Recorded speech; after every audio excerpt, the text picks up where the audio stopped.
Thank you. It sounds to me like this could be an election of tactical voting as well.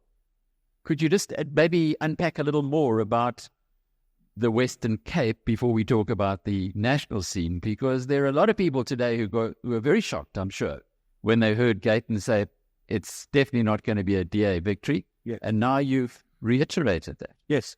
Let me start about the tactical voting, and one also needs to understand something. And sometimes you change things and you think you're improving them, but it's to your detriment. Don't tamper with the electoral system when you're about to defeat the ANC. But it's now too late. I know there was a huge impetus and saying we need independence and it's going to be a good thing. I tried to convince people don't go there. Why? The ANC will not amend the system unless it's to their benefit. And yesterday we saw that. When they tried to change the law that has nothing to do with independence and to try to steal in terms of the new formula, it will give them an extra 40 million before the election. But if you look at the electoral system itself, and in this election it's going to be a bit different as well, because in the past, in these elections, you had 2 ballots. Now you're going to have 3 ballots, 3 ballot papers. First of all, Parliament consists of, not Parliament, the National Assembly consists of 400 members. You're going to get the ballot, which I would call ballot 1, which you can elect directly 200 members of Parliament. And on that ballot paper will only be the names of political parties. Then you'll get the second ballot, which is also for the National Parliament, and that will also elect 200. The other 200 members of the National Assembly, but on that ballot, you'll find the names of the political parties as well as independents. And let me just say that all the hoo-ha about independence, not been confirmed yet, but the latest ruler says that after everything we went through, it seems that there may be 16 independents participate. So was it worth it? And I can tell you, let's not go there. When that independent gets there in Parliament and sits at the back, and he or she proposes something very interesting, is there a seconder? None. Thank you. Sit. Different place. And then you've got a third ballot, which is strictly directly just for the provincial legislature. In this province, it's the provincial parliament because the Western Cape's got its own constitution. And what we do find is that people sometimes vote tactically. They would say, well, in my province, I prefer to vote for this party or maybe for this independent, I don't know. But on another ballot, I would like to vote for somebody else to go to the national parliament. The party that I belong to has been suffering from that for 30 years. If you look at what's happening in the Western Cape, for example, the ACDP, their voters are very loyal. On the provincial ballot, they vote for the ACDP. On the national ballot, they do the same. The people that vote for the Freedom Front Plus vote, half of them vote provincially. Exactly the opposite. Double that votes for us on the national level. Why do they do that? Because they are very worried that just maybe we shouldn't take a chance. Just maybe we lose the province to the ANC. Part of my strategy this election would be to say to people, you vote for your choice on all your ballots. But people will tend to make those choices, but no control over that. So how are you going to recommend? Obviously, you would recommend to them vote for us on both ballots. But if they're worried that the Freedom Front Plus is not going to be a big enough party in national parliament, what normally happens is people would more readily vote for us on the national ballot. They see the role that we play in the national parliament. And let me just, as we all know, and it's a truth for everybody and in every field of life, our father taught us, and that's a reality. Every single man or woman, one, at the right time, at the right place, whether it's in politics or in business, can make a difference. And although we are in Parliament not the biggest, people have noticed that we do make a difference by being there at the right moment, at the right time. And what Gayton said this morning, and I know I can predict to you what's going to happen in the election. There's going to be huge attacks on Gayton McKenzie, telling everyone the biggest gangster, and we can discuss all of that. Why does Gayton think I'm not the baddest person that exists? Because he understands and he can see that we respect each other. And you have to do that. That's the way how you deal with other people, that's being respected and that you get things done. If it comes to the provincial vote in the Western Cape, for example, it's going to be something that focuses not only on the parties, but on the candidates for Premier in the Western Cape. And there will be debates, maybe in Parliament, not in Parliament, maybe on television or in fora, where the premier candidates will be weighed against each other. So, it will be me, it will be Mr. Alan Winde, I've got lots of respect for Alan, and some other candidates. My appeal will be to say, you can trust the Freedom Front Plus, because I can give you the guarantee today, either Democratic Alliance goes below 50% and they need a coalition partner in the Western Cape, the Freedom Front will step up to the plate. I've got no doubt that we are going to do much better than last election in this province. I can see that in the results. The fact that we are now in 11 coalition governments with the Democratic Alliance is an example of that, specifically in the Western Cape. So give us your numbers. On national. Oh, it's starting in the Western Cape.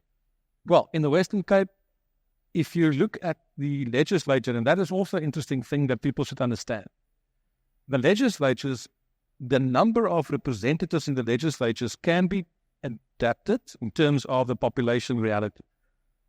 We've got 9 provinces. In many of those where the ANC governed, they changed the representation in terms of the size of the legislature. Give you an example. The Mpumalanga, with many less people than the Western Cape, just now extended the size of the legislature from 30 to 51. The Western Cape legislature, I think, has been at 42, I think, almost since the beginning. And we in the Western Cape has a smaller legislature than Mpumalanga, and the other examples as well. I think Gauteng is at 76, KZN, I think, is 80, I'm not sure. The reality is that at the moment, the DA governs this province with 24 seats out of 42. If they lose 3 seats, it's 50-50 in the province. If they lose 4, they're a minority. Now, I don't have any doubt that I think they will lose 4 or more than 4 seats. Why? There's a huge onslaught coming from the Patriotic Alliance. And you've got no doubt, you listen to what Gayton has said, and the message that he brings is so easy in terms of his target market. He said it this morning. He said, you were governed by whites, it didn't work out for you. You were governed by blacks, it didn't work out for you. It's time that you do your own thing. And charismatic as he is, if you listen to him this morning, how charismatic don't you think does his constituency relate to the way that he's talking and what he's basically saying? So the Patriotic Alliance is going to be a strong feature in the Western Cape. I'm going to try to balance that. And as I've said, if there's the need, and there will be a need for coalition, we will make sure that the right people remain in government in the Western Cape. How many seats are you likely, then, by your estimations, to have? If you say you're going to go up, it's very difficult. If you talk about the Western Cape, because the legislature is small, we're talking about high percentage to get anywhere. We hope if we end up with 4 seats, that would be the extreme barrier to keep the Democratic Alliance in a safe position. And we can talk about, the Democratic Alliance and coalitions. I'm not always convinced. I've been, if somebody said to me, it changed, but if somebody said to me a few years ago that me and Helen Zille would talk almost on a daily basis at some stage, I would not have thought so. But it was necessary at the time. And if I may just say, even in the Moonshot Pact, I would have appreciated if the moon is dead, the shot at everybody else. If the Democratic Alliance could have and would project a more committed approach to the multi-party charter, we would have been much further than we are at the moment. That was necessary. And it was necessary before we closed the registrations, etc. But that's beyond us now. Now we have to work with what we've got. This is the voters' role. You said you don't believe or trust the polls. So how are you reading what's likely to happen if the election were held today? It's quite clear that the ANC is in trouble. They are seriously in trouble. I think people make a huge mistake to think that there's a good ANC and a bad ANC. And people put their bets, we want to make a deal with a good ANC. Now tell me, who are the good ANC? Who are they? Settle. Okay, fine. Who else? Who else? The ANC is rotten to the core. If you want to rescue this country, we have to defeat and destroy the ANC. That's what we've got to do. There's no alternative at that stage. But if you look at the poll or at the prediction for the election, don't underestimate the ANC ever. Polls indicate around 40%. I think they will do better than that. maybe in the low 40s, I guess. The Democratic Alliance, I predict, will be around somewhere in the 20s, mid or low 20s. This polls that indicate almost 30%, I don't buy that. Put it differently, I think the multi-party charter and the parties within the charter are polling around, I would say, 35%.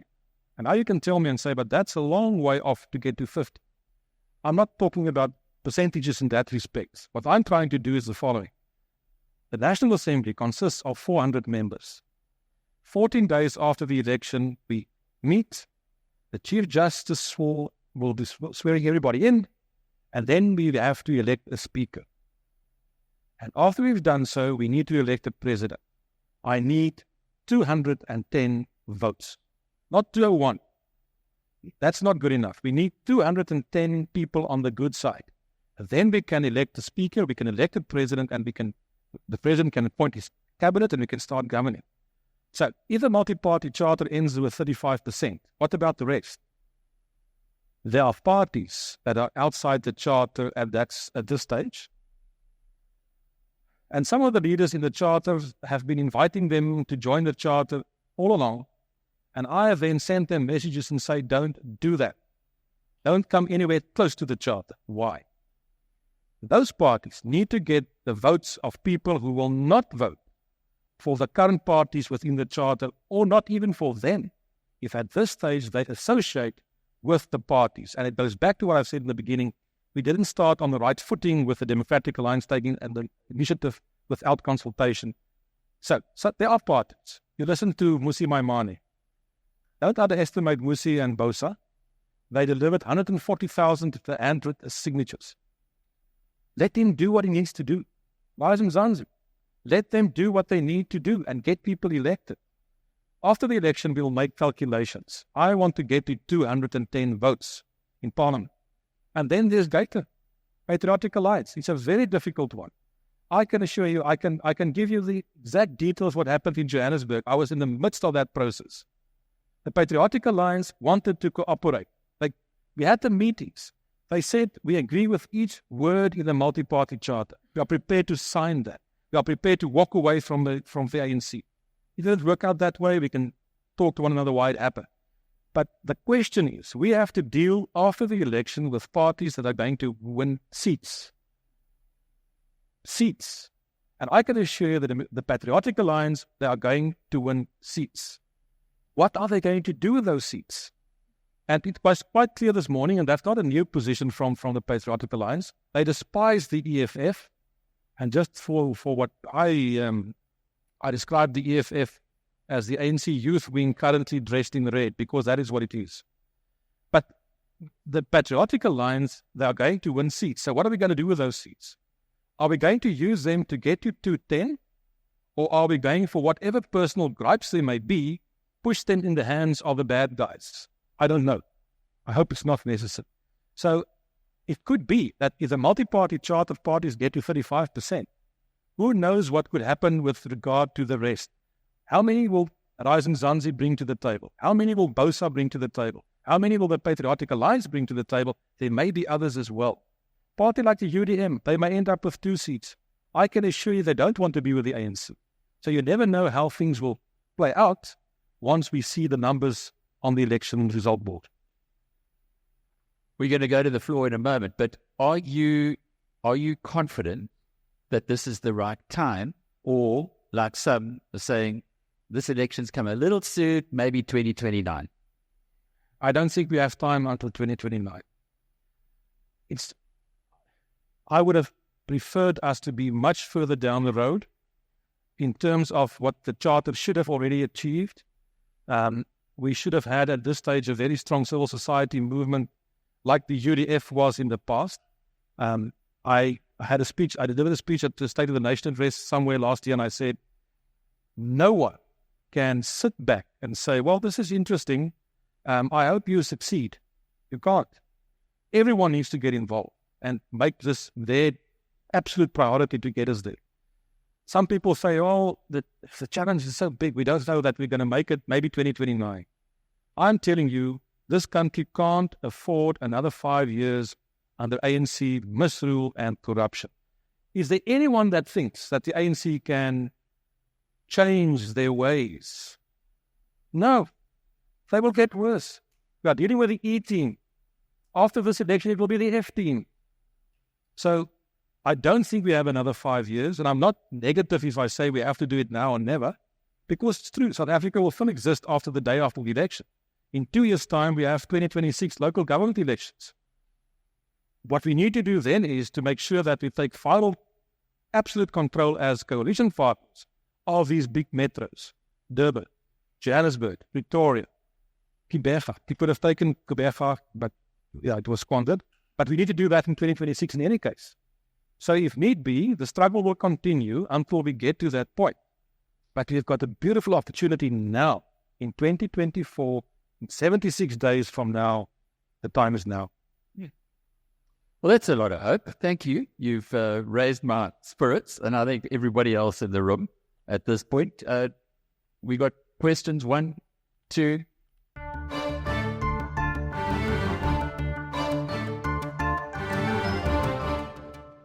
Dr. Mulder, in your opinion, what are the chances of a government of national unity, considering the state the country's in?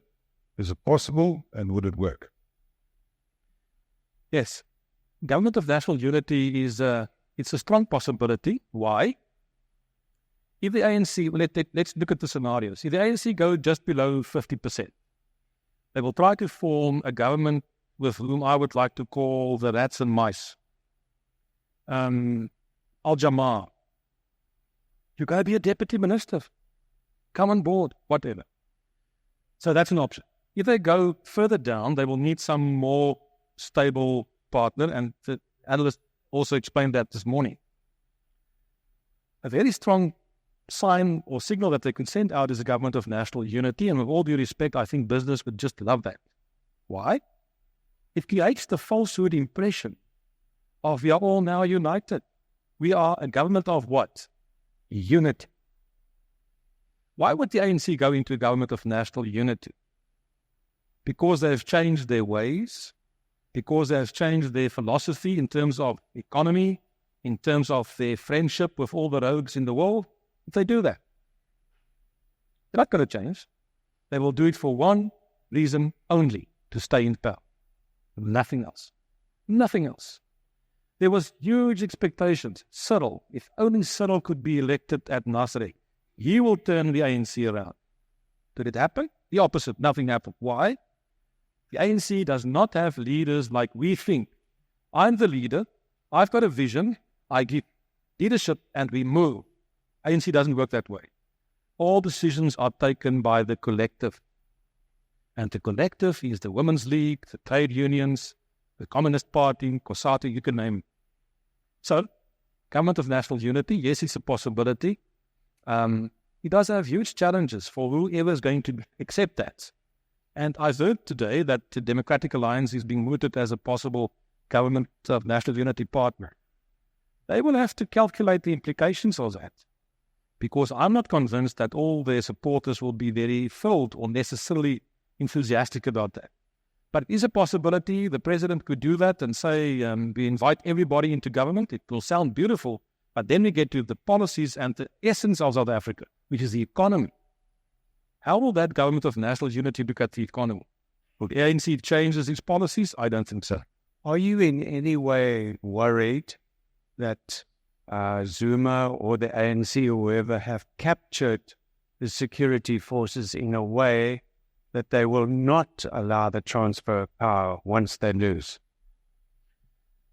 That's a good question, but I have to give one step back. That presumes that there are security forces. Our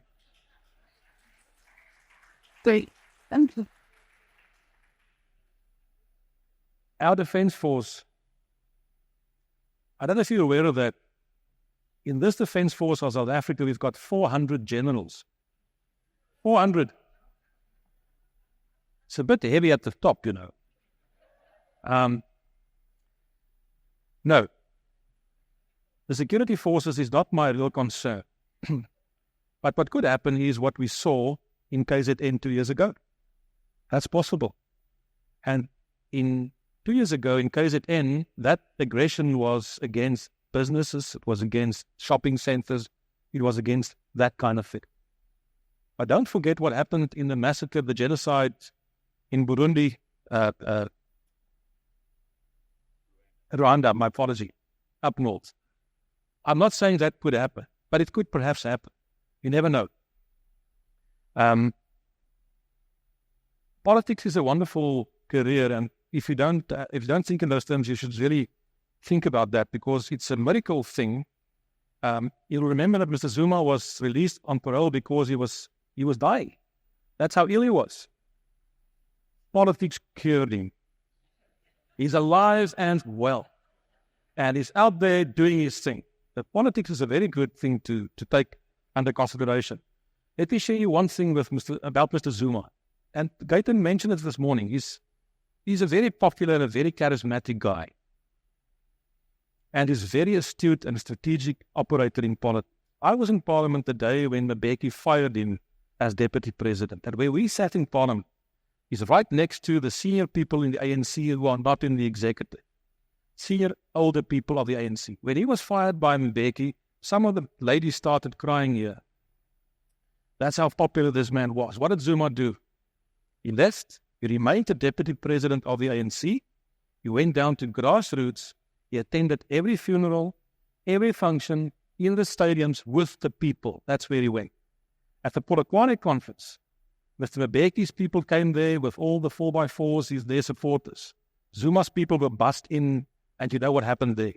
About 3 weeks before Polokwane, my brother and I had a meeting with Mr. Zuma alone, and we said to him it was clear that Mr. Mbeki was going to lose power. And we knew that was going to happen. That's our task, to understand and read politics, that Zuma was going to take over. And we had a 4-hour discussion alone with him to say, explain to us, how does this work? He knew exactly what was going to happen in Polokwane because the Secretary General of the ANC then was Motlantle. Zuma knew exactly the delegates from branch to branch to branch. And then we said to Mr. Zuma, what is going to happen to all those charges against you? Now what he said, it will go away. It will go away. And where we are today is not being found guilty or finally prosecuted. How many years ago was that? So the fact of the matter is Zuma is a problem. But remember another thing. About a month ago, no, it was shorter, 3 weeks ago, the IFP had a press conference in KZN. And they said they are not adverse to the possibility that they may have to work with MK as a political party. We don't know what's going to play out, because there are certain things also in KZN that maybe I won't understand. There's other loyalties there that we have to take charge. And that could also have an impact on a national situation. We don't know. The hatred between MK and the ANC current leadership may be so strong that we sit with a problem after the election to form a coalition because everybody wants to get on board just to defeat the ANC. Could be done, but could that thing govern? And in terms of what policy will we govern? So that's a huge jump. Many permutations. David. I wish to commend you for the valuable role that you play in Parliament, that you bravely fight the good fight, and that you don't lose your temper. My question, I've been a founder member for the ACDP since 1994, and I feel that they and the Freedom Front are very similar in policy and value. Is there a chance you might come together and become a stronger force? You say that you compliment me for not losing my power, my temper. You are wrong. I lost it on many occasions, but you won't know it. I've also been programmed self-control in terms of not showing it. My brother was better than I with that. But no, with regard to the ACDP has also been an 18 player since 1994. They've been there constantly. They will be there again after this election. They've also proven themselves as a reliable, trustworthy partner in coalitions and in governments where they were involved. We have many things in common. If you look at some of the more moral questions in Parliament, we are always on the same side. There's no doubt about that. But the beauty of a coalition is the following. Every vote counts. We don't all have to be in one party. Let me share this. One day Helen said to me, the DA is now, I think, at 25%. It's a frustration. There's a further about 12 to 15% within other parties. Why don't they all just join the DA? I said to Helen, don't you understand anything? The fact that those parties exist is because they will never join the DA. They don't have to join the DA because you can vote for the party of your choice as long as you know that the party that you vote for would be part of the good people and they will bring their votes into a coalition after the election, and the ACDP will be one of those. Thank you. If we get 210 seats, what will happen in those 10 days in terms of getting order or transformation? Will you declare not a state of emergency but a state of disaster, as Nkosazana Dlamini did? If I could, yes. No. I don't. It will send the absolute wrong message to the international community if we start off with a state of disaster. I can assure you, and that's a completely different topic, after the positioning of the ANC in the Hamas-Israel conflict, I believe the ANC destroyed the last credibility they had in the West and towards the United States. I believe there's huge interest in this election from, let's say, the West and the United States, other countries that share the common values. I think they will be observing this election and would love to get involved and assist a new government in terms of whatever way is possible legally after the election. But then we need to create the atmosphere for them to do so. State of disaster will be the wrong thing to do. Yeah, on this side, next to Tish. Thanks. Mr. Johnson earlier suggested that he doesn't think that ANC plus EFF plus MK will last very long after the election. If the multi-party charter speaks of first wanting to know if CR is part of the ANC afterwards to do a deal with the ANC or not, would you think that it's possible that the ANC can split again? And then in that instance, will the CR part of the ANC, do they need to call themselves the ANC or something else? And will it be easier to do a deal with them then? Thanks. Thank you. It's too late. You've got a proportional system. The seats go with the party that received them. In other words, if the election comes and we've got the result, and let's say the ANC is at 40%, they will have 40% of the seats in Parliament. And if they've got an internal fight and some leave, they will wave them goodbye and they will fill those seats with other people who support the view of the group that won that fight. You can't change after the election and say, now we split and me and this group of members go there. Because if they do that, they will be expelled by the party. There will be a fight for the name, the franchise. And believe it or not, the ANC franchise is a rather popular one to a certain extent, not maybe everywhere, but somewhere. It's quite popular. So that won't happen. But there's a history in the ANC as well. They recall presidents overnight. I had a very good relationship with President Mbeki. He was very much involved in the negotiations we had inside and outside of CODESA in a different process to avert a civil war.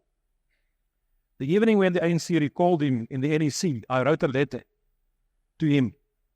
And I wanted to give the letter to him the next day in Parliament. I never saw him again in Parliament. He was not allowed even to return to Parliament to say goodbye.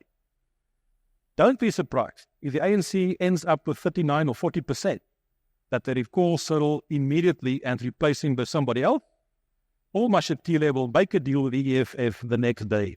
What will happen to the MK party once Mr. Zuma has left?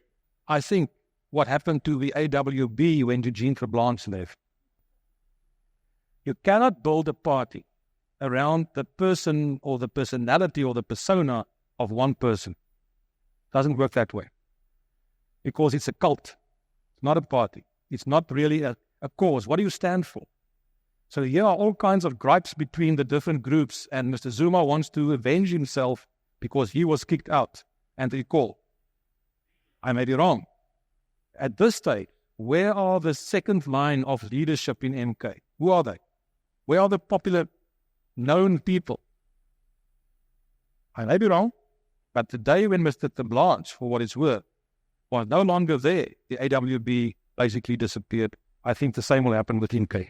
I'm going to ask, because we've only got a couple of minutes left, just help me out here from seeing your perspective, because we're sitting, we're listening to many politicians, we're getting little tidbits here and there, and it appears to me that the ANC gets 40, 39, 38, that kind of level. Immediately, unless, we also heard earlier that there's talk that Cyril Ramaphosa wants to go anyway.